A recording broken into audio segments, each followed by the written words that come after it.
Hello and welcome to Rauta's Black Metal review, or should I say post-Black Metal, as it seems to be the case when this band called Harakiri for the Sky is being labeled. This one is the fifth album called Mære by the band and features a cool looking cover, a wolf being skinned and featuring some bones inside. On the other side of the digiback, or well, almost like a digibook, I'll show you why. You have another set of animals with some bones coming out. Now, I already found the band a few years ago. I think they had like 2 albums out by then, and this is, by the way, a double album. Let's get that into a bit. And when the band had like 2 albums out, I was already like liking them quite a lot and listening to their then released 3rd album. They made a gig in Finland and I went to see them and I really enjoyed them. Later on they did their 4th album, which was also a good one, and I got to even interview the band back in 2019 at Darkness Guides Us festival in Scotland. Really a nice guy, the one behind everything else except for vocals, I guess. So it was nice to have a kind of a face and presence for the band's music, because obviously they are 2 different things. What you see on stage, what you have on albums, and when you have the band members, taking a time off from the musical endeavors.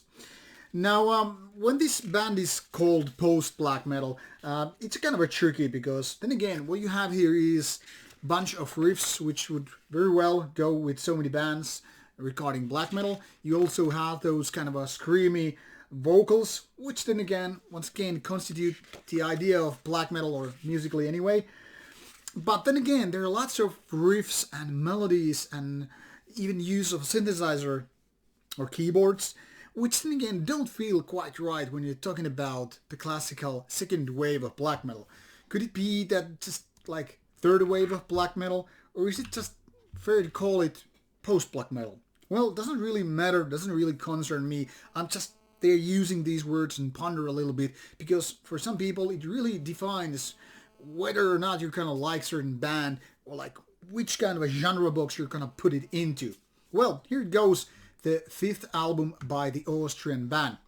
And as you can see, the band has been there out now 10 years, and during that time 5 albums have emerged, the first one being from 2012, and basically the band has putting out albums every 2 years, which is kind of a fitting pace for the band. I mean, it seems like they're not hurrying too much, but they're letting the material kind of mature enough, and also they don't keep you too much waiting, so it's always like in a constant motion, just not too much all the time.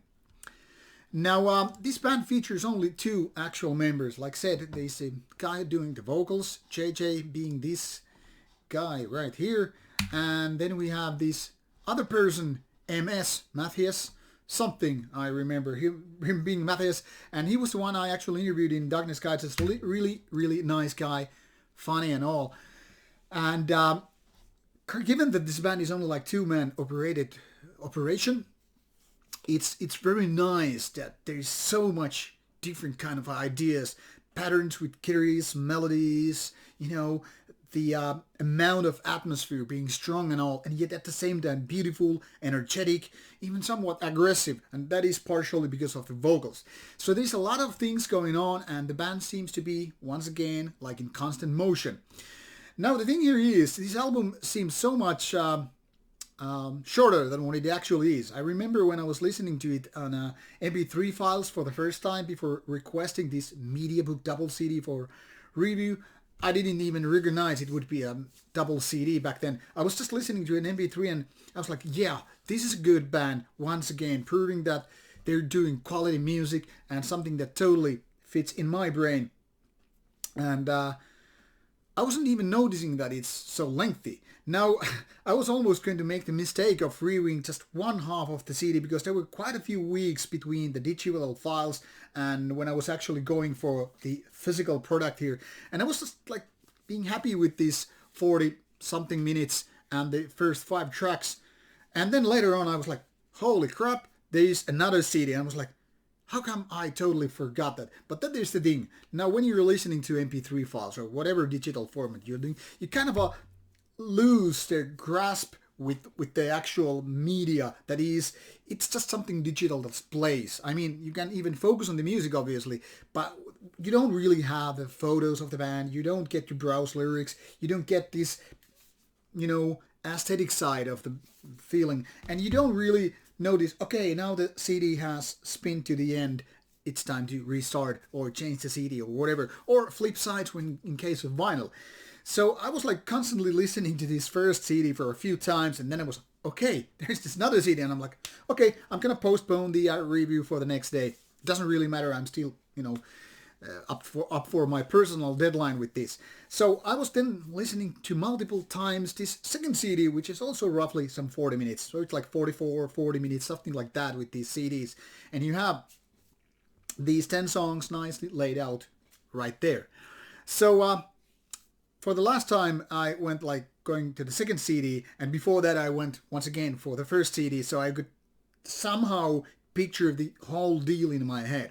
Now, I don't know if there's too much difference, really. I mean, everything on this album, as you can pretty much see, is very lengthy. In case you're looking for the small screen, you don't probably get to see these song lengths, but it's mostly between 7 minutes and 11 minutes. Well, 79, most of it. And for some bands, for many bands actually, those kind of lengths are just too much. I mean, you get too much repetition, or then again, nothing might be really happening. But with Harakiri for the Sky, it seems like these melodies which just lead you on this path, and you keep going and keep going because it's just so rewarding. The music is beautiful and aggressive at the same time. It's very atmospheric, but also very guitar, led by guitar riffs and melodies. So it's like very guitar driven in a way.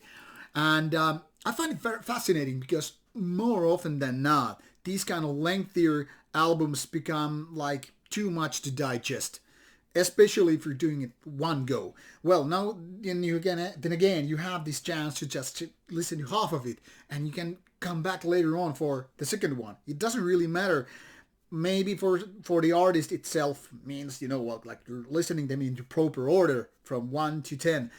But in my opinion, you can pretty much listen to which way, and the overall feeling is very much there. Now, let's be honest about it. If I take a little bit more criticism into play, I could say this is a little bit too much. And should this have been some, 40 to 50 minutes maybe, it could have been even better. Just cutting the extra fat and focus on the best stuff.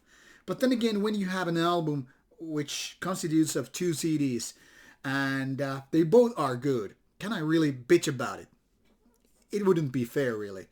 So what I'm saying here, this is one of the best releases of 2021. I mean, so far, we've been going for something like 7 weeks of 2021, and I feel like this is the best album so far in 2021. So hard to say which kind of albums would be the albums of the year contenders by the end of the year, but based on my review score for this album and comparing it to the previous ones, I'm pretty sure that this will be right there when I'm picking the best of the best for 2021 list. It is really beautiful album. It's catchy. It's very melodic in a good way. It's kind of a melancholic, but not too much, I guess. And the production is good. Vocals really, really good and powerful. Kind of a tighter end, the more aggressive end of the screams, but at least it works for me. I don't know how the album would sound if you would have clean vocals, or if there were parts which were just totally instrumental. But in my opinion, this contrast brings a lot of value to this album, because you have this kind of a more melodic and beautiful side, and then you have this more aggressive approach. So in my opinion, it makes total sense. And like I said, being a fan of beautiful physical products, especially with music, well, I would say this is the stuff you want to have. But if you don't like physical formats, obviously digital format is out there as well. And here you can see it's also out there as vinyl, like gatefold double LP and a vinyl box set. So you have your options which way to go. This is out on February 19th, 2021. So make sure to listen to this beautiful piece now that you know about it, in case you missed it earlier. It's gonna be out soon, so get your CD, vinyl or digital copy as soon as you can. This is all from Rauta. Take care. Bye bye.